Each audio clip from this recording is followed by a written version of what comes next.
Filipenses capítulo 3, a partir do verso 12.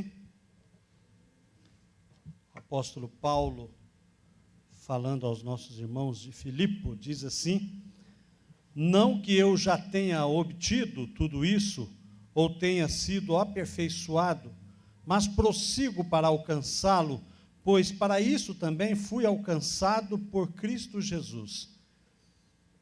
Irmãos, não penso que eu mesmo já tenha alcançado, mas uma coisa faço, esquecendo-me das coisas que ficaram para trás e avançando para que estão adiante, prossigo para o alvo a fim de ganhar o prêmio do chamado celestial de Deus em Cristo Jesus. Senhor querido, Senhor amado, nós louvamos o Teu nome por esta manhã, te agradecemos pelo culto, te agradecemos pela presença do Teu Santo Espírito e pedimos que o Senhor fale conosco neste momento de celebração da ceia do Senhor, neste momento de compartilhar aquilo que o Senhor tem colocado em nossos corações. Nós oramos no nome de Jesus. Amém. Robert Lee, idos lá da Primeira Guerra Mundial, após, ele foi visitar uma família cujo só havia nessa família uma senhora, porque os filhos e o marido morreram na guerra.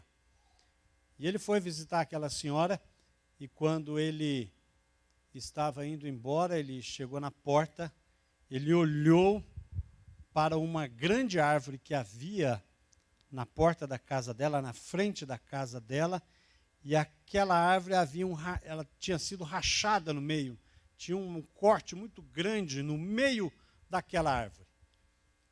E ele perguntou: o que aconteceu com essa árvore? E ela começou a contar. Foi uma bomba que explodiu ali, e aquela árvore quase se partiu toda, uma árvore muito grande. E olhando para aquela árvore, ela começou a lembrar do seu marido, começou a lembrar dos seus filhos, começou a lembrar do sofrimento que ela teve, né, naquele passado próximo, e ela começou a maldizer a guerra, ela começou a chorar, mostrar todo o seu ressentimento, toda a sua mágoa e toda a sua tristeza, porque todas as vezes que ela olhava para a árvore, ela tinha essas lembranças.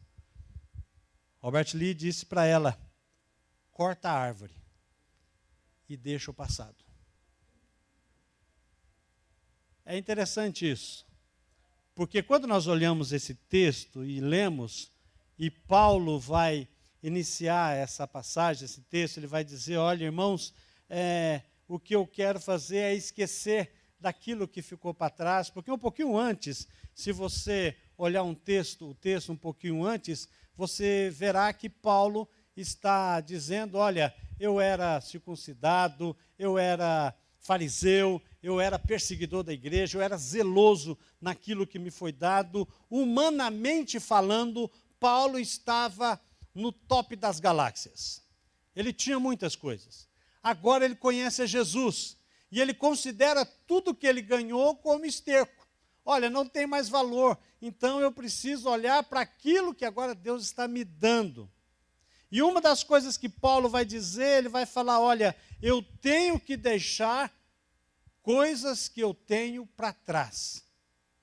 Eu tenho que esquecer daquilo que passou, para que eu possa avançar e poder receber de Deus coisas novas. Por que Paulo diz isso? Paulo diz isso porque ele sabia, e nós também sabemos, que o passado tem o poder de nos amarrar. Tem muita gente que tem vivido do passado. Tem muita gente que quer reviver e tem saudades daquilo que viveu. Ou tem muita gente que tem sofrimentos, lutas, pecados no passado e que muitas vezes assombra ele hoje ainda. Talvez Paulo, dizendo isso também, não está dizendo só dessa questão do que ele era, porque ele vai dizer: eu era perseguidor da igreja, talvez até na sua memória, a dor no seu coração de saber que mandou prender pessoas que serviam a Jesus, mandou matar pessoas que se vinha Jesus, talvez isso venha acusar a sua cabeça, o seu coração, e ele falava, olha, eu tenho que me esquecer dessas coisas. E aqui nós olhamos que nós também somos assim, às vezes ficamos nos prendendo. Eu estou com um pouquinho mais de 50, um pouquinho só, e a gente fica lembrando de algumas coisas, né? Fica lembrando quando a barba era preta, fica lembrando coisas assim, 30 quilos atrás, ou melhor, 30 anos atrás, você fica pensando nessas coisas, e de repente um dia eu estava pensando, aí eu fui ouvir uma música, uns dias atrás também, e isso fica trazendo na nossa memória, você começa a ficar saudosista, melancólico, daí a pouco eu falei, sai zica, olha para frente, né? Nós temos que olhar para frente, mas muitas pessoas se apegam a coisas do passado. Às vezes nós pensamos, até na nossa vida cristã, puxa, eu era crente, naquela época eu cantava mais, naquela época tinha o nosso coral, naquela época tinha os quartetos, naquela época... Passou, irmãos, acabou. Nós temos que olhar para frente. E Deus tem coisas novas para frente. Um dia eu vim de Miracatu com a Clarete e disse assim, vamos passar na praia? Né, a gente veio e estava um sol, vamos. Aí a gente foi para a praia, a gente vinha aqui, quando os meninos eram pequenininhos, a gente namorava de mão dada, a gente foi andar. Começamos a andar e o pé começou a doer, a sola do pé. Aí eu falei, vamos sentar naqueles banquinhos? Sentamos no banquinho. Daí a pouco a gente ficou abraçadinho e tal, né, como a gente fazia, né, quando namorávamos, mas o banco já estava meio desconfortável. Aí passou um camarada assim, meio estranho, olhou para nós ficamos assim, começou a ventar, porque lá em Peruíbe é assim, está quente, de repente começa a fechar o tempo, esfria. Aí ele olhou para mim assim, vamos embora para casa? Eu falei, vamos. Acabou. Não dá para nós vivermos aquilo que nós vivemos no passado. Deus quer que a gente olhe, sabe para onde? Para o presente. E se prepare para viver o futuro. É isso que a ceia nos ensina. Quando nós olhamos a instituição da ceia em 1 Coríntios capítulo 11, Paulo nos ensina que nós precisamos, quando olharmos para trás, lembrar que Cristo morreu por nós. Quando olharmos para frente, lembrar que Cristo vai voltar. E quando estamos no presente, examinar o nosso coração. É isso que nós aprendemos na palavra de Deus. Porque quando você olha a palavra de Deus, e você observa o que Paulo tem colocado, o que Paulo tem ensinado para nós, nós olhamos que nós precisamos olhar para frente. Paulo fala, olha, eu vou me desprender dessas coisas e vou olhar para aquilo que Deus tem para mim. Quando ele fala que eu ainda não tive ainda tudo aquilo que eu quero, que é de conhecer a Cristo, que é participar dos sofrimentos de Jesus, que é alcançar a vontade do Senhor na sua plenitude, ele sabe que ele não pode ficar olhando para trás, ele tem que olhar para Deus e aquilo que Deus tem preparado na vida dele. E pegar isso e deixar Deus trabalhar através do seu Espírito e viver isso. E Deus vai nos ensinar que nós precisamos olhar para o presente. Isaías capítulo 43, versos 18 e 19, Deus fala algo muito importante. Esqueçam o que se foi, não vivam no passado. Está lá em Isaías 43, verso 18, Deus falando, não olhe para o passado, vejam, estou fazendo coisa nova, ela já está surgindo, vocês não percebem? Até no deserto vou abrir um caminho e riachos no ermo. Olha, Deus está dizendo para nós, esqueça o passado. Se você olhar para trás, lembra do que Cristo fez por você. Aproveite a oportunidade hoje de ser uma pessoa melhor, de ser um crente melhor, de ser um filho melhor, de ser um marido melhor, de ser uma esposa melhor, de ser um funcionário melhor, de ser um patrão melhor. Olhe para frente. Não olhe para aquilo que ficou para trás, não fique remoendo coisas do passado que talvez acusam o seu coração. Davi também falava isso. No Salmo 51, verso 3, Davi fala, o meu pecado me persegue. A minha dificuldade, a minha fraqueza me persegue. Mas Deus tem falou para Davi, e Deus está falando para nós, olha para frente, não olha para trás. E quando nós observamos a nossa vida e vemos que nós precisamos nos desprender de tudo isso e nos desprender até da acusação do diabo. Às vezes nós cometemos erros e esses erros vêm à nossa mente e o diabo vai dizer, olha, você não consegue, olha, você não é capaz, olha, você não vai conseguir avançar. Deus está dizendo o seguinte, presta atenção, os seus pecados eu lancei no fundo do mar do esquecimento. Nós temos que lembrar dessas coisas. Quando o diabo trazer essas lembranças ruins na sua mente, pense nisso. Deus jogou os seus pecados no fundo do mar do esquecimento. Deus não se lembra disso. E nós temos que agradecer a Deus e olhar para frente e avançar. Avançar para viver uma vida de acordo com a vontade do Senhor. Porque o nosso Deus não é o Deus do passado. Deus não está no passado, Deus está no presente. Quando Deus se apresentou a Moisés, ele não disse assim, eu sou o que era. Ele diz, eu sou o que sou. Eu sou Deus, sou eterno. E Deus quer que você olhe para Ele, e Ele tem um projeto de vida para cada um de nós, mas nós precisamos nos despender das coisas que ficaram. Perdemos muitas bênçãos. Deixa para lá. Não podemos recuperar, mas podemos ter novas bênçãos. Perdemos muitas oportunidades. Esquece isso. Olha para frente. Deus quer abençoar você para que você olhe para o alvo. O alvo não está atrás. O alvo está na frente, que é Jesus, a sua vontade, o seu querer, o seu poder e a sua graça. É para frente que nós temos que olhar. Quando você celebrar a ceia nesta manhã, pense nisso. Peça para Deus desprender do seu coração tudo que é passado, o que foi bom, foi bom. Vamos olhar agora para frente.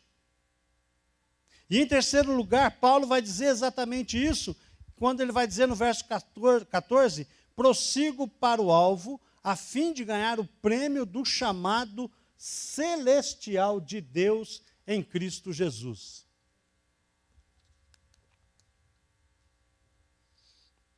O que Deus tem para nós? O que Deus tem para nós é vida no céu, que nós já desfrutamos aqui. O que Deus tem para nós é encontrarmos com Jesus, é termos comunhão com o Senhor, participar da mesa celestial nas bodas do Cordeiro, todos nós juntos. Até lá, escute, Deus está providenciando tudo para que nós tenhamos uma vida abençoada. Tudo que você precisa, tudo que eu preciso, Ele prometeu. Hebreus capítulo 13, verso 5, Ele prometeu a sua presença. Nunca, jamais te abandonarei. Deus prometeu para nós a presença dEle na nossa caminhada aqui. Deus também prometeu para nós a sua proteção. 1 João capítulo 5, verso 18, sabemos que todo aquele que é nascido de Deus não está no pecado. Aquele que nasceu de Deus o protege e o maligno não atinge. Mas lembre-se, isso aqui é dado para aqueles que buscam o Senhor. Para aqueles que se comprometem em viver em santidade com o Senhor. Deus também prometeu o seu poder. Deus ressuscitou o Senhor e também nos ressuscitará pelo seu poder. O mesmo Espírito que agiu na vida de Jesus, que ressuscitou Jesus, é o mesmo Espírito que está em nós e nos conduz em santidade. É o mesmo Espírito. Então nós podemos crer nas promessas de Deus e na sua provisão. Salmo 37, 25 vai dizer, já fui jovem, agora sou velho, mas nunca vi um justo desamparado, nem seus filhos mendigando o pão. Deus sustenta o seu povo.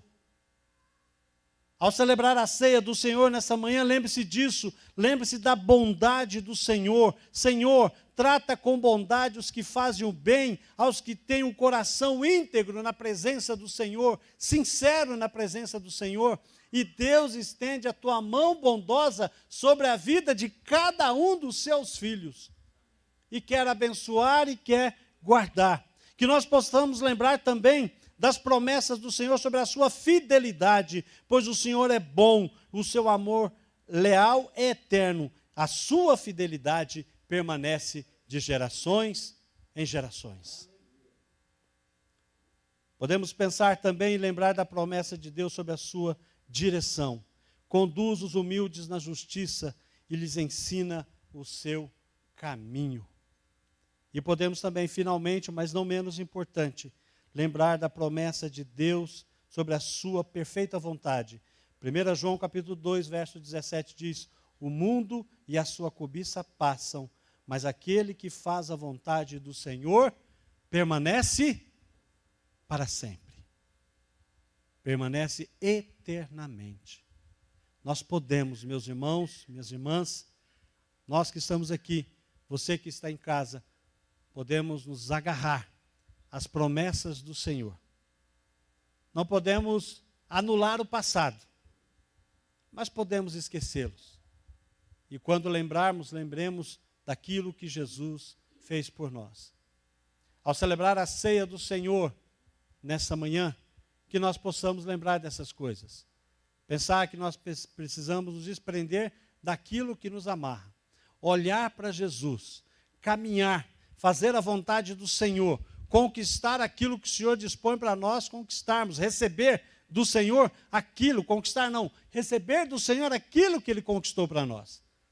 Aprendemos do Senhor a viver uma vida dentro da vontade dEle e buscar a presença do Senhor todos os dias, a todos os momentos, em qualquer situação, nas decisões que nós vamos tomar, nós precisamos olhar para Deus, olhar para a sua vontade e pensar, olha, amanhã é um momento em que eu posso viver na presença do Senhor, talvez eu não sei o que vai acontecer amanhã, mas eu sei que se Deus estiver comigo, a minha vida será uma vida abençoada.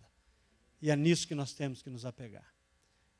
Que Deus nos abençoe, meus irmãos, e no momento em que nós vamos celebrar a ceia do Senhor agora, que nós possamos olhar, pensar, memorizar e examinar as nossas vidas e os nossos corações, para que nós possamos viver uma vida buscando obter a vontade do Senhor.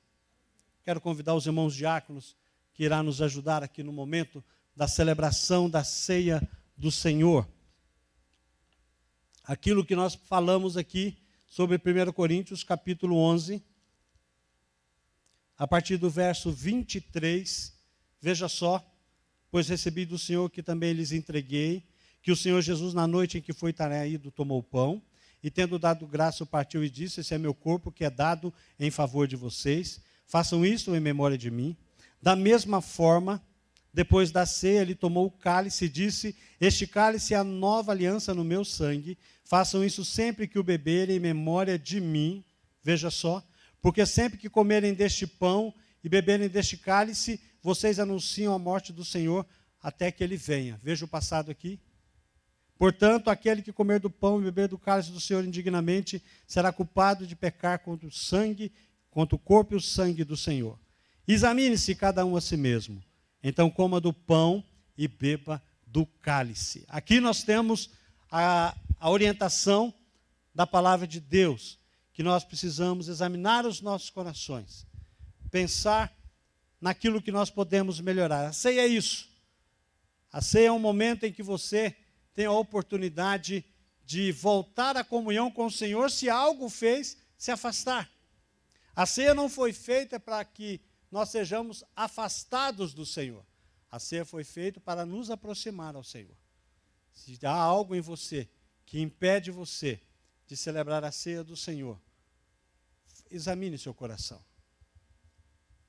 Ore a Deus, peça que Deus revele a você, mostre a você, peça perdão, perdoe, para que você possa participar da mesa do Senhor. Fechemos os nossos olhos, silenciosamente oraremos ao Senhor. no momento em que vamos examinar os nossos corações.